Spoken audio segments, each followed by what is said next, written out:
Hello everyone, it's nice to be on again. Wherever you are, wherever you find yourself, good morning, good afternoon, good evening. I bring you season greetings from TPOG ministry, and I just want to say we are still in the process of spiritual discipline. We are concluding now. We are rounding up, and I just want to give some highlights on what we have done. We have this spiritual discipline might sound like it's something that is just boring and it's just, but if you go from step to step and you take it one after the other, you realize that it's going to straighten your life up. You are going to correct those little mistakes that out of ignorance you have been making. It's going to keep your life peaceful, sweet, because there is no way you can get to your God-given destiny without having this personal discipline of your life, without disciplining your relationship, without disciplining the things that you are doing. If you don't follow, you don't focus, you don't do it according to God's will, you are not going to make it. And that is why we are here. I pray that every message that I leave you, it should be an impact in your life and in the world at large. Our aim is not to make money. Our aim is to do the assignment that God has given us to do and to get to our God-given destiny, and also to leave a legacy for people, that for the generation to come and the generation that will follow them, in Jesus' mighty name. Here we are offering our classes, basic theological formation, free of charge. It is an assignment. Some people are thinking that I'm crazy. Some people feel like I don't have work to do. Let me tell you, by the time I have to leave this message and I don't come on to leave it, it's like there is something wrong with me, and I'm urged to do what God is calling me to do. And that is the mantle of leadership all of us should take. Leadership is obedience. Leadership is just moving forward. Abraham was led to the wilderness.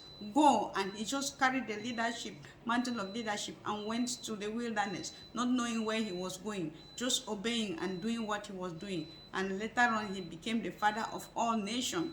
Just obey. When you are working as a leader, don't think that you are working for somebody to be rich. You are working for somebody to progress. You are working for somebody to have open doors. Don't, when you focus on all those bias, when you focus on all those type of selfish thinking, it is not going to take you to your own destiny. You should know that whatsoever you have been given to do, God is the one that has led you to that position to do it. You are working for God. You are not working for man. When you have that in mind, I tell you, your success will be mind-blowing, and people will be coming to ask you, how did you do it? How did you get to this level? Instead of you going to ask people, how did you do it, and how did you get to this level? Now, I really want to emphasize on spiritual leadership. Spiritual leadership is a leadership that it has like three wings that sometimes people are confused. They don't know which one they are supposed to take. Spiritual leadership comes through discipleship, it comes through coaching, it comes through mentorship. And most at times we'll talk about our spiritual mother, our spiritual father, and things like that. Those things, they exist, but I want to assure you that as long as they exist, your mentorship might not come only from one person. Your coaching might not come only from one person. It depends on your gift. It depends on what God is calling you to do. And when we talk about discipleship, discipleship looks like it's more broader than coaching and mentorship. Discipleship is more broader because you just bring somebody to Christ and link them to God and let them do their things in the way of the Lord and have their salvation and make it to heaven. That is what it's all about, discipleship. And when we want to talk about mentorship, mentorship is kind of broader than coaching, because mentorship is mentoring somebody, focusing on a particular thing that they are called to do. You are mentoring them. They are there to observe what you do. They are there to follow you up. They are there to tap into whatsoever you are doing. It takes a while. It depends from one mentorship to the other. The time for this mentorship, it depends from one person to the other, from one ministry to the other, from one church to the other, from one activity to the other, from one relationship to the other. It depends what you are called to do, what you want to do, what the Spirit of God is telling you to do, and how you see beneficial of what you are doing. Mentors are not meant to make mentorees their footstool. They are not, they don't need to take them and put them on the ground and walk on them because they are mentoring them. Mentors are meant to pamper them and to lead and guide them and to tell them straight what is to be done and what not to be done, rather than keeping them there to be hanging around the place and taking them back and forth, telling them it's not yet time. You don't need to determine to them when it's time. When it's time for them, they know that they have gotten what they need, what God is assigning them to do. They will know that it's time and it's right for them to move on to the next level, maybe to a next mentorship, or for them to start functioning on their own as leaders.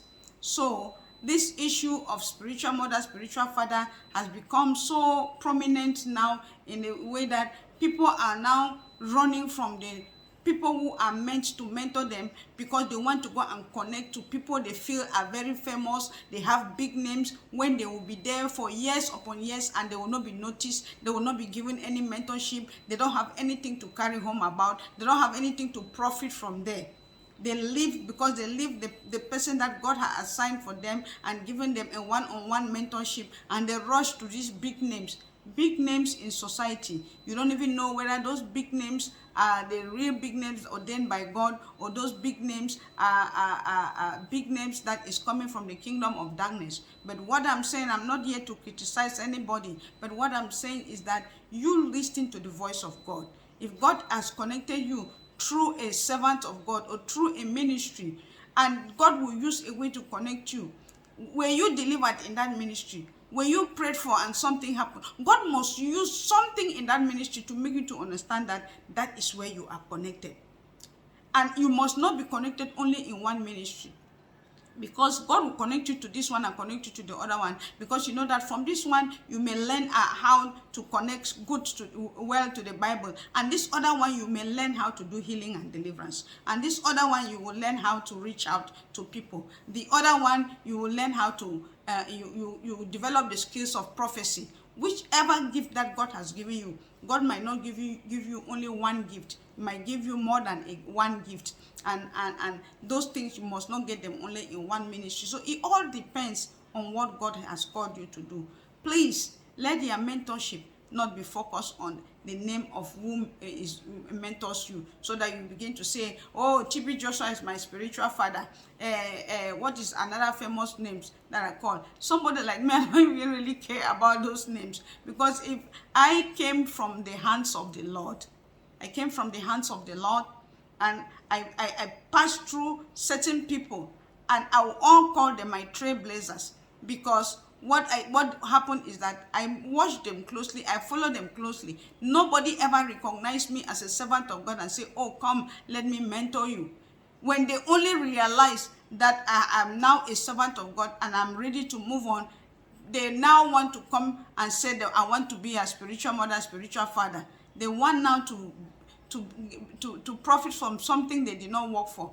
Working for somebody to mentoring somebody to become a servant of God, or to become a good leader, is not something that you need to benefit something from. You are doing the work of God. God is the one to reward you, not that person. As long as that person is supposed to give you respect and honor you and respect you as a trailblazer, you are not supposed to make that person your footstool. You are not supposed to make those people answerable to you as if you are God by yourself.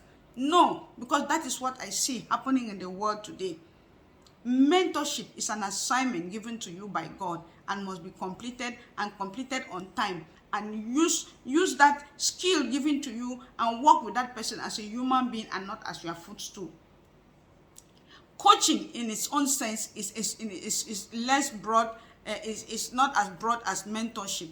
Coaching is a specific skill, like just a football coach. It ends in that football coaching. Nothing more, nothing less. You don't have anything to carry home about from that person again.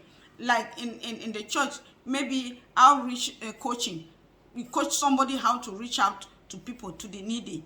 You coach somebody how to pray for people. You coach somebody how to do Bible presentation. You coach somebody how to do deliverance. You coach somebody, that is specific. You focus on it. That is what we talk about, we call coaching. And so mentorship is a little bit broader because it inculcates so many other things that you put together. That you just spend the time with that person and educate them and teach them and show them. The person to spend time with you to watch those things and learn, and they also have to listen to God to know what God wants them to do. It's not everything that person is doing that you must say that you must do it. No, you have your own calling. You have your own calling and you are unique in your own way. Whatever God is telling you to do is that thing that when you want to do, you do it so well. Stay on it and don't try to force the other part. If God is saying that you are a prayer warrior, stay and be a prayer warrior and don't force to be a deliverance minister. If God has said that you are a deliverance minister, stay as a deliverance minister and don't force to prophesy when you are not called to prophesy. If you are somebody called to give prophecy and give people direction, because prophecies are good because they help to give direction, stay on giving prophecies and don't force and also and try to become a prayer warrior and try to do outreach when you are not called to do that. I pray for every one of you that all of us are called to be leaders.